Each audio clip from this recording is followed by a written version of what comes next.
Hi, everyone. Welcome to another episode of the Bridge of Worlds podcast. I'm your host, Ioannis Kokinos. Thank you so much for joining me. If you're on YouTube watching, thank you for tuning in. And if you're on one of the podcast platforms, thank you for tuning in as well. So, welcome back to another episode.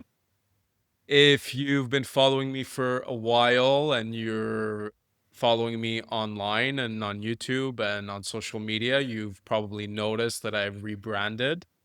For those of you on the podcast platforms, nothing's really changed except for the podcast logo on whatever platform you're using to listen to me. But I have decided to change up the colors, the theme, right? Like the whole look has changed for Bridger of Worlds because I feel like I've shedded a little bit ever since I've been back from Crete. I didn't want to change the name because I still very much identify with Bridger of Worlds and I intend on keeping the name. But, with evolution and shifts and change, you never know. But for now, the name stays. And what I want to talk about today is really kind of where I see this podcast heading. So it hasn't been a year yet. It'll be a year in February that I launched the Bridger of Worlds. It's been a wild journey. I have consistently been putting out one episode a week. And as I said last week, um, throughout the summer season, it did challenge me combining my work, full-time work with podcasting, but I did it and I'm very proud of myself for that. So now it's winter time. I'm back in roads. I have more time on my hands. And I am also working on other things as well. And because this is kind of like a rebrand slash relaunch day per se, I also do want to present what it is I have been working on and what I will continue to be working on as I move forward and as this podcast moves forward. So obviously for me, podcasting is a way to just express like what's alive in me and just sharing about my journey, sharing about my life, sharing about things I've learned along the way. In no way do I know everything. I have learned so much along the way as I've been podcasting, even for some topics that required a bit more research, a bit more reading, and really brushing up on a few things. Learning never stops, right? So even though I'm in this role, I'm in this position of teaching something, offering some form of advice, I will never stop learning. Nobody will ever really stop learning. That's what we're here to do, is to learn. But I have reached a point where I do feel ready enough because there was a readiness I was waiting for, a timeliness to this part of my life. And I talked about this 2 episodes ago in the Creed episode about time, right? Like sometimes we're going for something, we really want something in the moment, we keep trying and, it's just not happening. So that more or less, or most of the time, points to a certain ripening that needs to happen, a certain maturation, a certain development. So all this to say, with what it is I'm talking about right now, is basically I will start to tailor this podcast more towards masculine embodiment. So like the full name of the podcast as of now is Bridger of Worlds, Masculine Embodiment and Spiritual Awakening. I of course have been talking about some themes around masculinity, of energies, feminine polarity, masculine polarity. I've been talking a lot about spirituality, spiritual awakening. So, like, the content isn't changing. I'm definitely going to keep talking about mysticism, esotericism, archetypal meanings, um, all things taboo, all things that we're not allowed to talk about, but tailored a bit more towards masculinity and men and male issues, those that identify as masculine, those inside male bodies. Um, because we need these spaces. There are a lot There are a lot of spaces already around the world available, whether it's retreats, workshops, men's circles, podcasts. There's a lot of beautiful work going on at the hands of men for other men.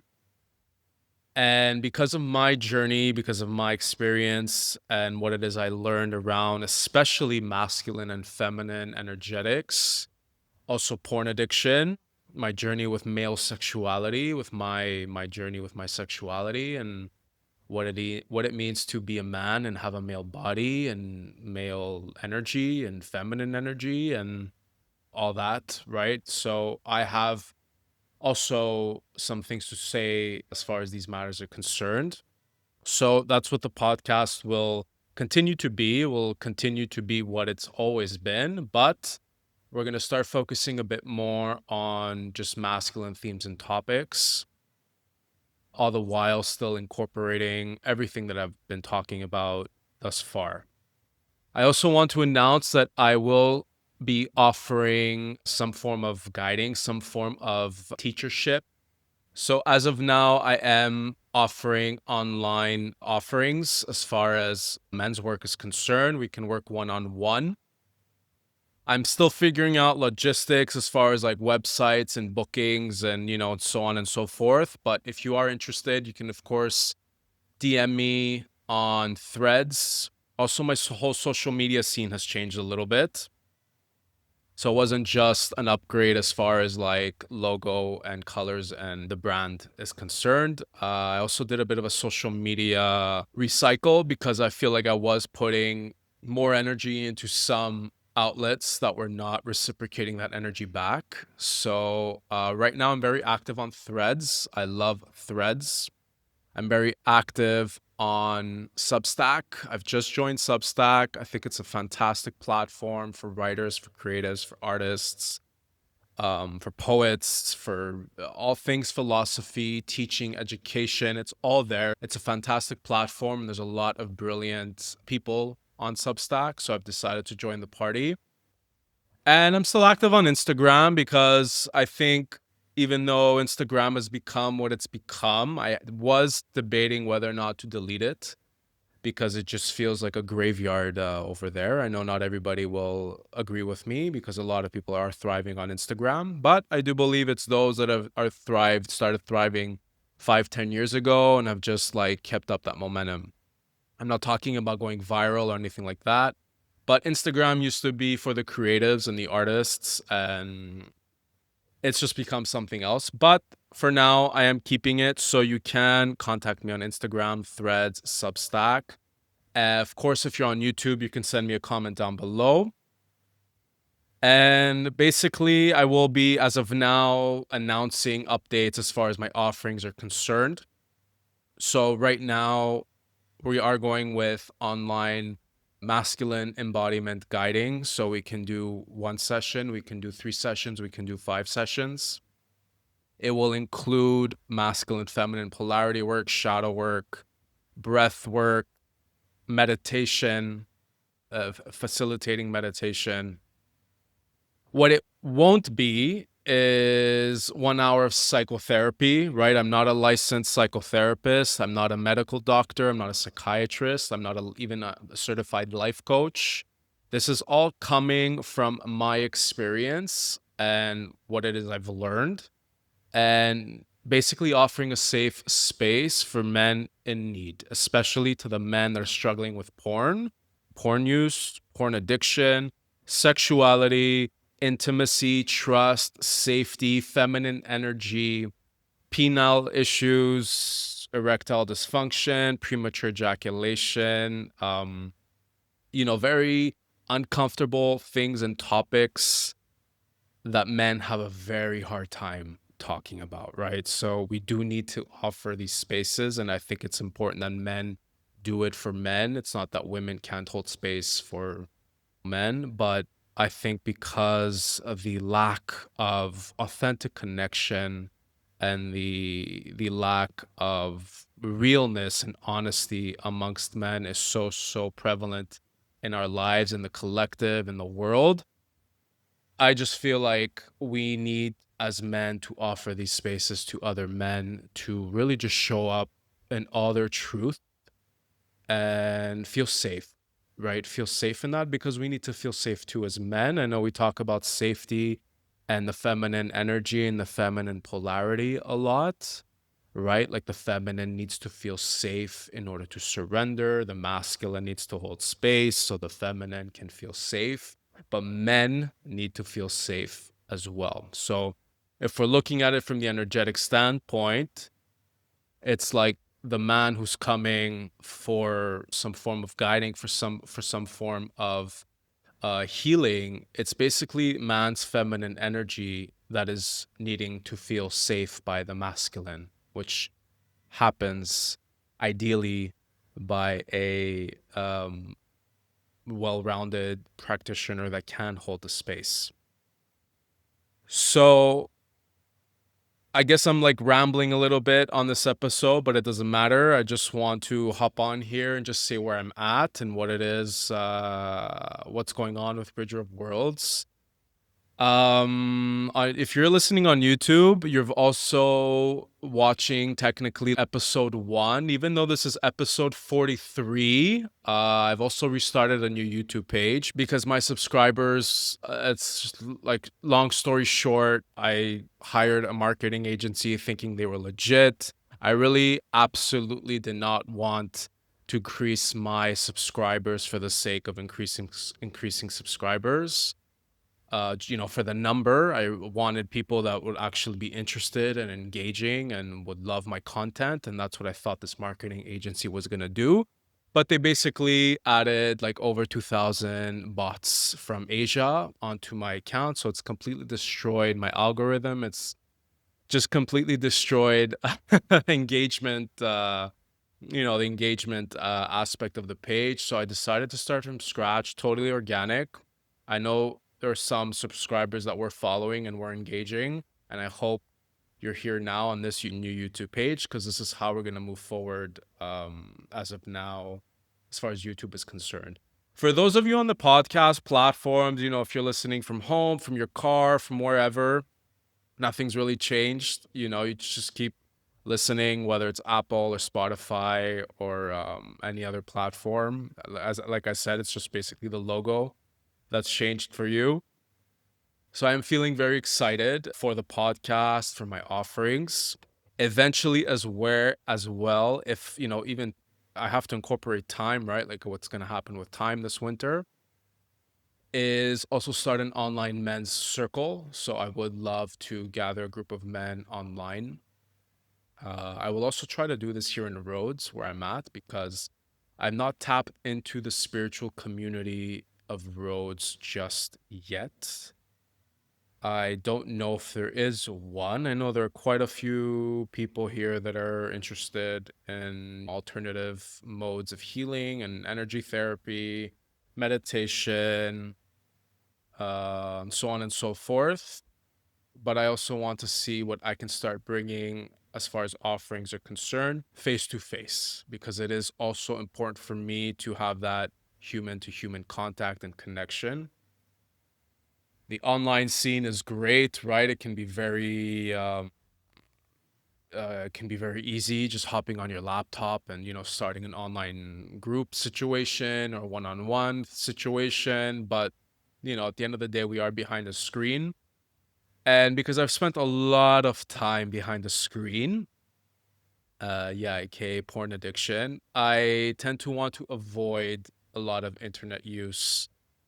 And it's been hard because of social media, because of like needing to promote and market and being on YouTube and, being online, just always editing and writing and promoting podcast episodes. I'm spending so much more time on my phone than I ever have. Sometimes it's a little bit too much. So I do have some homework there as well, like for me as well. So I'm in it just as much as you, right? As I said, just because I'm here behind a mic doesn't mean I know everything. I am still learning. I'm still in this as much as you are, and there's still a lot to learn. But what's exciting for me is also knowing that things that I've learned, there are people out there that don't know. So that is what is exciting for me and giving me joy at this moment in time, is just sharing what it is I've learned with those that are seeking and needing what it is that I've learned.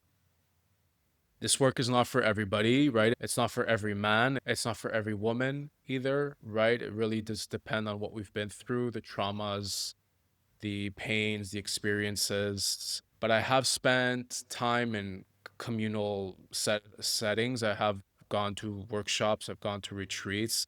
Not that many, but the ones that I've been to were very powerful, were very potent. They gave me what it was that I needed, and I really just got to experience beautiful human connection. And when we say we do the work, quote unquote, or we think it might be really harder as far as like emotion, showing emotion or needing to like express, expose some form of pain, some form of painful experience, it's actually, it can get quite easy and seamless when we are in a communal setting and when we are there with people that we know are also there to heal and offer space holding and so on and so forth.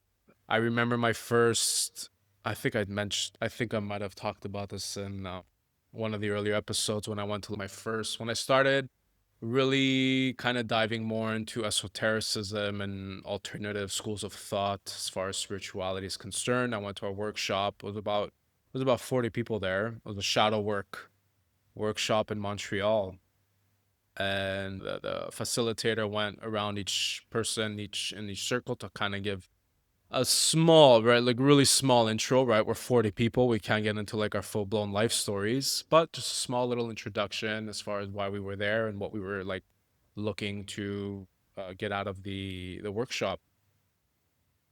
And I was like scary excited. Like before, like you're gonna ride a roller coaster, right? I had that feeling of excitement slash fear, but I'm not gonna not ride the roller coaster. I'm gonna get on the roller coaster, even though I'm feeling all the feels, as as my turn was coming along the circle. And I was at that point, I was like up to here with porn addiction and like all the issues I was facing at that point. I had quit the porn. I wasn't watching porn, but it's always all the post repercussion effects as far as like intimacy is concerned, performance anxiety, right? Like all these issues that show up in the bedroom for people with severe porn usage and porn addiction. A lot of very embarrassing and uncomfortable and annoying and frustrating things can happen in the bedroom just because we're wired differently. We rewire ourselves as far as sex and intimacy are concerned. Anyway, so I basically opened up about that, a short little thing. And it was surprising, but also not surprising afterward how many people came up to me to thank me, to hug me, to embrace me, men, women, right? Like men came up to me saying they struggle with porn. They like, thank you so much for opening up about that. Women came up to me thanking me, thank you for bringing that to the space. A lot of men don't want to talk about it, and like just something like that can be so fucking healing and liberating, right? It doesn't even have to be some deep cathartic experience like through meditation or breath work or any form of psychosomatic exercise.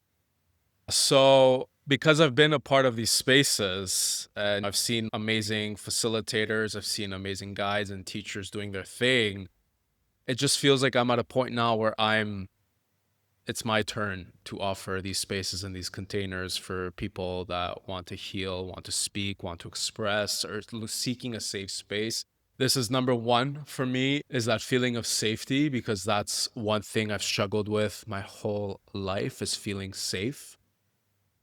So nothing can get done. No emotional processing, no, emotional release, no, nothing can get done if we do not feel safe in our bodies and safe in our state. So that for me is really number one intention as far as opening up a container and allowing someone to come in to emote, to feel, to express, whether it's online or face to face.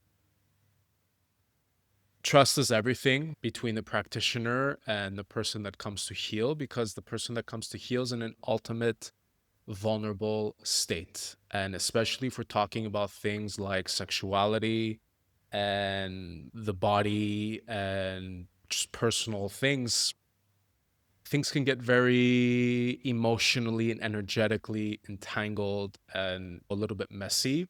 So it is important for the practitioner to be in a very, very rooted, grounded, and anchored space when it comes time to open up the container for somebody to come heal. Because I've also had experiences where I've seen practitioners and guides that were not rooted, were not anchored, were not solid in their energy. And it was about taking. It became an unequal energy exchange, because there will be an energy exchange no matter what the situation is.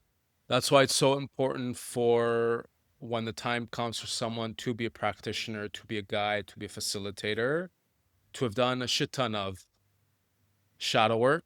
As always, there's always more to learn, right? It doesn't mean like because someone is a practitioner, a guide, or facilitator is the all knowing or is like untouchable, because we're all human. Like, we're all human beings. I'll always have my triggers. Everybody will always have their triggers.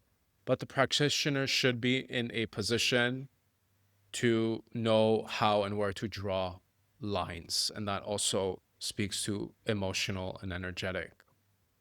I guess I'm just speaking to this because I have been wanting to offer and hold space. And I used to be a personal trainer. So in that, in that part of my life, I was holding space for my clients at the gym, right? Like, they were coming to me. The content was obviously very different, but it was people that needed help, and I was offering help as physical training advice and knowledge. But right now, the topics, the themes, the subject matter is much more emotionally charged, much more vulnerable, much more taboo, right? So I had to be in a position, I had to be in an energetic state where I can be ready to hold that kind of space for someone. Anyway, that's a bit of a tangent. All this to say, for those of you who are interested to work with me, to work with a facilitator, it really does come down to trust and safety. As long as the person that needs healing, that needs guiding, that needs some form of help feels safe and trust, then all sorts of magic and amazing things can happen with this relationship and this exchange when it comes to the facilitator and the person seeking facilitate. So I'll leave it here. I hope you enjoyed this episode. I'm trying to think of anything else, but I feel that that is complete. So I will be back next week, as always, every Thursday on the Bridger of Worlds Masculine Embodiment and Spiritual Awakening podcast. If you are on YouTube, please hit that like, subscribe button. Please leave a comment. Please share the content, especially now since I'm starting from scratch. I would greatly appreciate that. If you're on one of the podcast platforms, nothing has changed for you. You can still send me a message. You can also share the content if you so feel called. I am on Threads, I am on Substack, and I am on Instagram. You can find me over there as well. Please connect with me. I will also start posting on YouTube offerings, what's going on with my schedule, what you can book. I will also be posting those on social media. I just have to figure out like logistics and how it all like looks and feels. So stay tuned for that. Look out for that. If you are interested in working with me, I'd love to hear from you. So for any of the online offerings, we do start with a free 20-minute chat just to see if we're a right fit. So even if you reach out to me, don't feel like you have to commit in buying anything or that you have to commit to anything, because I do offer a free 20-minute chat just to see if the vibe is right and to see if we're a good fit. So that's a wrap. I said everything I needed to say. I'll be back next week. As always, every Thursday. I did say that, but I'll say it again. And in closing, please remember that you are the medicine and I am just the messenger. Thank you very much.